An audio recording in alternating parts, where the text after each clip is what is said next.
Rathore palace. सुबह का समय पंडित जी आरती कर रहे थे। पूरा परिवार मंदिर के बाहर हाथ जोड़े हुए खड़े थे, सिवाय माया जी, जगवंत जी, रुद्राक्ष, अमृत, शब्द और काया के। माया जी फोन पर बिजी थी, जगवंत जी अपने स्टडी रूम में थे, रुद्राक्ष, अमृत और काया अभी तक सो रहे थे। वही शब्द इस वक्त अपने जिम में था। आरती लीजिए बहुरानी, कहते हुए पंडित जी ने आरती स्नेहा जी को पकड़ा दी ताकि स्नेहा जी सबको आरती दे सकें। वीर जी ने पंडित जी को दक्षिणा दे उन्हें घर से विदा कर दिया था।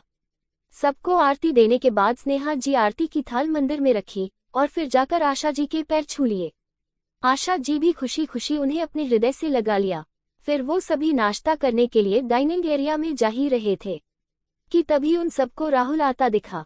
राहुल ने जब वीर जी, स्नेहा जी को देखा तो वो भी भागता हुआ उनके पास गया और फिर वीर और स्नेहा जी के पैर छू लिए और वीर जी के गले लगते हुए बोला, चाचू फ्रेंड आप कैसे हैं? आपको पता है मैं और शब्द आपको कितना याद करते थे। कहाँ चले गए थे और क्यों वापस नहीं लौट कर आए? कहते हुए राहुल की आंखें नम थी। राहुल तुम्हारा ये चाचू फ्रेंड भी तुम सबको बहुत याद करता था, खासतौर पर तुम्हें और शब्द को। तुम दोनों ही मेरे दिल का एक बहुत बड़ा हिस्सा थे, हो और हमेशा रहोगे। बस तुम यूं समझ लो कि मेरा यहाँ से जाना या ना जाना मेरे बस में नहीं था, मेरी मजबूरी थी। वीर जी ने कहा, जिनकी आंखें नम थी, साथ में आशा जी और स्नेहा जी की भी। कैसी मजबूरी चाचू फ्रेंड? राहुल ने वीर जी की तरफ देखते हुए पूछा। ये मैं नहीं बता सकता, पर अब तू ये छोड़, तेरे चाचू फ्रेंड अब हमेशा के लिए तुम लोगों के पास आ गए हैं। वीर जी ने आंखें साफ की। तभी राधिका भी वहां आ गई, जो अभी किचन में गई थी। राहुल ने जब राधिका को देखा तो देखता ही रह गया। कितने सालों बाद देख रहा था अपनी परी को। राधिका की भी नजर अब तक राहुल पर पड़ चुकी थी। वो बस राहुल की ओर ही देख रही थी। हाय परी, राहुल राधिका की तरफ आते हुए बोला। तुम्हें अब तक मेरा ये नाम याद था? राधिका ने पूछा। और क्या आखिर तुम्हें ये नाम मैंने तो दिया था। फ्लैशबैक 17 साल पहले। राधिका की तब उम्र केवल 7 साल थी और राहुल और शब्द की उम्र 13 साल थी। तीनों एक गार्डन में बैठे हुए थे।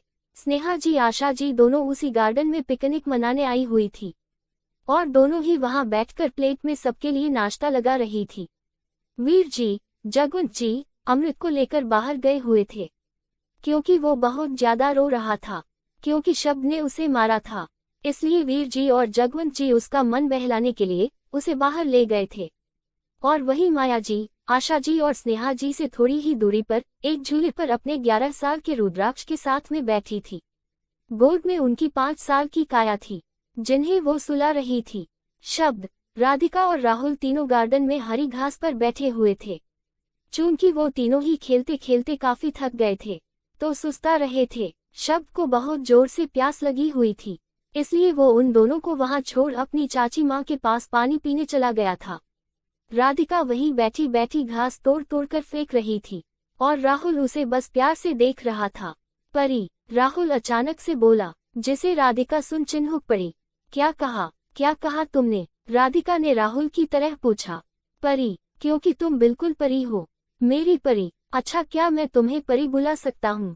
पहले परी बुला भी लिया और अब परी बुलाने की पूछ रहे हो? राधिका ने हंसते हुए कहा। राहुल भी उसका साथ देने लगा।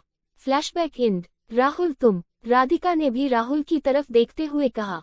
राधिका की भी आंखें नम थी और राहुल की भी। कैसी हो तुम? परी, राहुल राधिका की तरफ देखते हुए पूछा और फिर से परी नाम धीरे से बुलाया। कैसी हो सकती हूँ राहुल, तुम्हारे बिना कैसी हो सकती हूँ? राधिका ने मन ही मन कहा। राहुल अब भी उसके जवाब के इंतजार में था। जवाब नहीं दिया तुमने? राहुल ने पूछा। ठीक हूँ राहुल, तुम कैसे हो? इस बार राधिका ने पूछ लिया। मैं भी तुम्हारे बिना कैसे ठीक रह सकता हूँ, मेरी परी? राहुल ने भी मन ही मन खुद से कहा। फिर कहा, मैं भी अच्छा हूँ।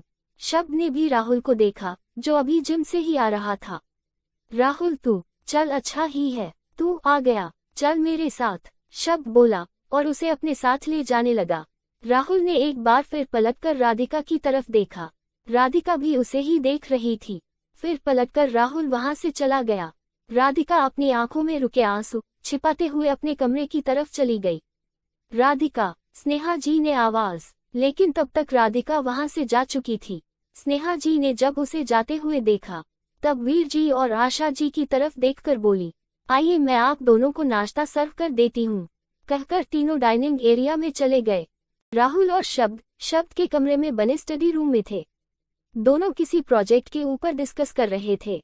राहुल ये देख इधर से स्विमिंग पूल के एरिया में यहाँ से सब इस तरह होना चाहिए, कहते हुए शब्द उसे बताता जा रहा था, और राहुल भी कुछ अपने आइडिया भी उसमें दे रहा था, जो शब्द को बहुत पसंद आ रहा था। तभी कोमल का फोन शब्द के फोन पर आया। शब्द तुरंत फोन उठाकर बोला, हाँ बोलो कोमल, क्या अपडेट है? शब्द ने लैपटॉप पर उंगलियां चलाते हुए पूछा। सर आपका शक सही निकला, रंजीत चौधरी को बेल मिल गई है, और वो कहते हुए कोमल चुप हो गया, और वो सीधा उससे मिलने के लिए निकल चुका है। राइट, शब्द ने मुस्कुराते हुए कहा। यस सर, कोमल डरते डरते बोला। ऑल राइट, मिलने दो उसे, तुम बस उसकी हर हरकतों पर नजर रखो, बोलकर शब्द ने फोन काट दिया और लैपटॉप पर फिर से उंगलियां चलाने लगा। राहुल शब्द को देख रहा था, जो अभी पसीने में था, क्योंकि वो इस वक्त जिम से ही आ रहा था और यहाँ काम कर रहा था। शब्द, राहुल बोला। बोल। राहुल ने बिना लैपटॉप पर नजरें हटाए हुए ही बोला, आज ऑफिस नहीं जाना है तुझे? राहुल ने सीधे से ही पूछा।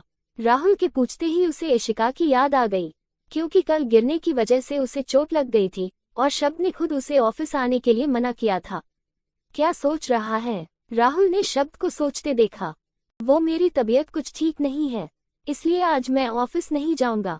शब्द ने सीधे सीधे झूठ बोल दिया था, क्योंकि आज इशिका ऑफिस नहीं आने वाली थी और वहां इशिका के बगैर ऑफिस में उसका मन नहीं लगता। तू फिर किसी सोच में डूब गया। राहुल ने शब्द की सोचते देखा तो फिर टोका, तू जा, मैं शॉवर लेने जा रहा हूँ, कहकर शब्द वॉशरूम में चला गया और राहुल उसके कमरे से बाहर निकल गया। राहुल के जाते ही सोनिया शब्द के कमरे में आ गई और दरवाजे को अंदर से बंद कर दिया। फिर अंदर आकर पूरे रूम को अच्छे से ऑब्जर्व करने लगी। वॉशरूम से पानी गिरने की आवाजें आ रही थी। लगता है शब्द वॉशरूम में है। वैसे ये शब्द का रूम कितना सुंदर है और कितना बड़ा भी। काश ये मेरा भी हो जाए। वैसे ये सोच, अगर मेरा नाम मिसेज सोनिया शब्द राठौर हो तो कितना मजा आएगा, कहकर सोनिया खुशी से उछल पड़ी, लेकिन फिर खुद को संभाल लिया और बैग के पास चली गई। शब्द, जब से तुमको देखा है तब से तुम्हारी दीवानी हो गई हूँ। तुम्हें पाना चाहती हूँ शब्द, तुम्हें हासिल करना चाहती हूँ। सोनिया ये शब्द के बैग पर अपना हाथ फेरते हुए बोल रही थी। फिर वो उस बैग पर बिल्कुल आराम से बैठ गई। फिर उसकी नज़र बैग के बगल साइड टेबल पर रखे शब्द के फोटो फ्रेम पर पड़ी। सोनिया ने उसे अपने हाथों में उठा लिया। लेकिन कल जो मैंने देखा, तुम्हारा उस लड़की को लेकर कंसर्न, वो नहीं शब्द, तुम सिर्फ मेरे हो, सिर्फ मेरे। वो लड़की तो तुम्हें बिल्कुल भी नहीं डिजर्व करती, कहते हुए उसने शब्द की फोटो को अपने सीने से लगा लिया और बैग पर लेट गई। शब्द, तुम्हें तो सिर्फ मैं डिजर्व करती हूँ, शब्द, सिर्फ मैं, कहकर उसने शब्द की फोटो को चूम लिया। तभी वॉशरूम में से पानी गिरने की आवाज बंद हो गई और फिर वॉशरूम का दरवाजा खुला तो शब्द बाहर आया। उसने सिर्फ एक टॉवल ही नीचे लपेट रखा था, बाकी की ऊपर की बॉडी पर पानी उसके बालों से होते हुए अभी भी गिर रहा था। शब्द जब बाहर आया तो सामने बैग की ओर देखकर उसकी आंखें सिकुड़ गई। तुम यहाँ क्या कर रही हो? शब्द ने गुस्से से पूछा। सोनिया, जो अभी शब्द की फोटो को अपने सीने से लगाए हुए ही उसके बैग पर लेटी हुई थी और उसने अपनी आंखें बंद रखी थी। शब्द की आवाज से उसने अपनी आंखें खोलकर देखा तो शब्द को देखते ही उसकी सांसें ही अटक गई। उसने शब्द की तस्वीर को बेड पर रखा और शब्द की तरफ धीरे धीरे अपने कदम बढ़ाने लगी। सोनिया ने इस वक्त रेड कलर का वन पीस पहन रखा था, जिसमें एक तरफ से फुल स्लीव था और दूसरी तरफ से ऑफ शोल्डर स्लीवलेस था। सोनिया को अपनी तरफ आता देख शब्द ने गुस्से से फिर पूछा, तुम यहाँ क्या कर रही हो सोनिया?